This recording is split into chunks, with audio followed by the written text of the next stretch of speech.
Hi, I'm Old Sneelock. Welcome to another episode of Old Sneelock's Workshop. Most of you already know about the Stanley No. 8 plane that I bought at Heritage. It's the widest plane that I own. Now if I was going to sharpen the blade, wouldn't you think I'd want to use the widest grindstone that I own? But to make that happen, I need to be able to hold this blade semi-permanently. Now I could probably freehand this thing by holding my hands against my stomach and working it back and forth like this and get it pretty close. But I've got other planes that I want to sharpen too. And doing that with a bunch of planes is a great way to build muscle memory and probably a good skill to build.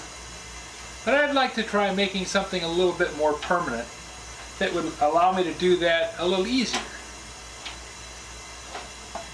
I mean, really, I could just take a block of sandstone and rub the blade back and forth if I wanted to do it the hard way. So I thought about it and came up with a couple ideas. I like to work kind of like with Tinker Toys. You pick them up, you put things together, and you try them and see how they work. Cut and fit.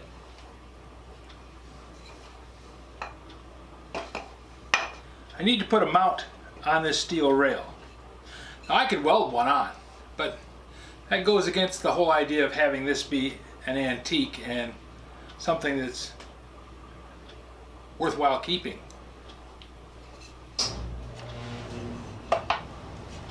I put this clamp down here, set this wooden block on it, come up from the bottom with another wooden block,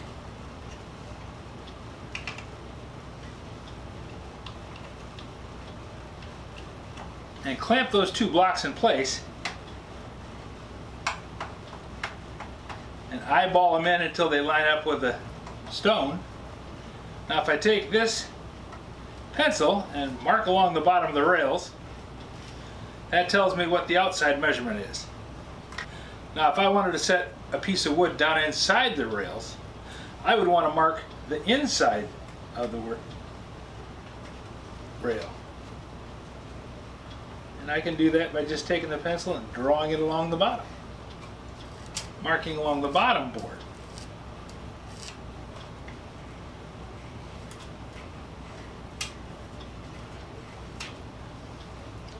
And if I mark this one top and this one bottom, I don't have to write the whole thing out, I can just do BTM.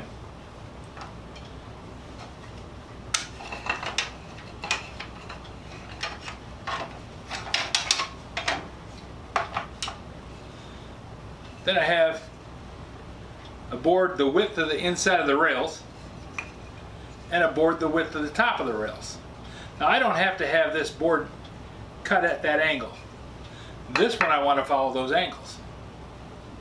Because if I slide this one up in there and set that against the pieces of steel, and then I clamp this on top of it, that won't let this go back and forth or this way either, because the wedge will stop it from moving back. That'll be probably a pretty good idea. That'll hold my tool rest straight and square with the wheel. I gotta give myself a little clearance there.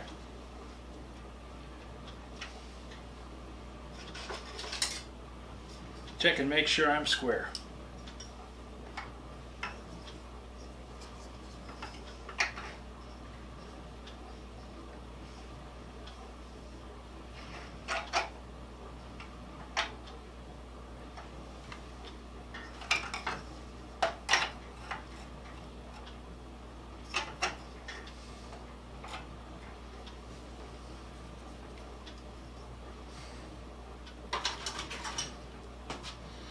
Okay, now I have a place that's square to the wheel, and if I mount this to these two rails with a clamp from underneath, just another board going across and a carriage bolt in there and a thumb screw, I can tighten this stand up I can tighten this anchor point up and have it be attached to the rails. If I then take this piece of wood and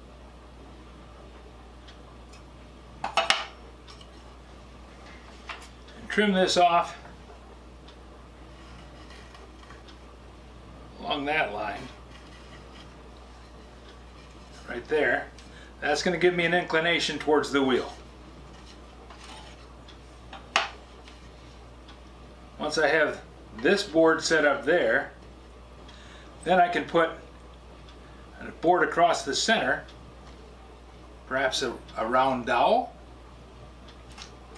put a block on it, and set it so that I can spin this back and forth. I have an idea. If I drill a hole through it, say about here,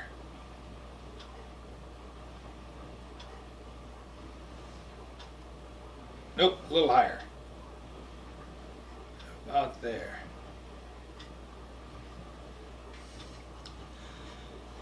Then I drill a hole lengthways through the cross piece, put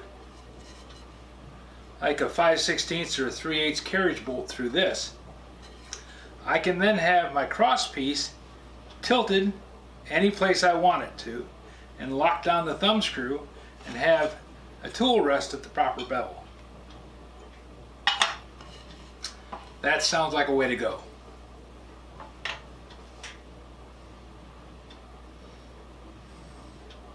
Okay, now I got to get out the miter box saw and start cutting some wood.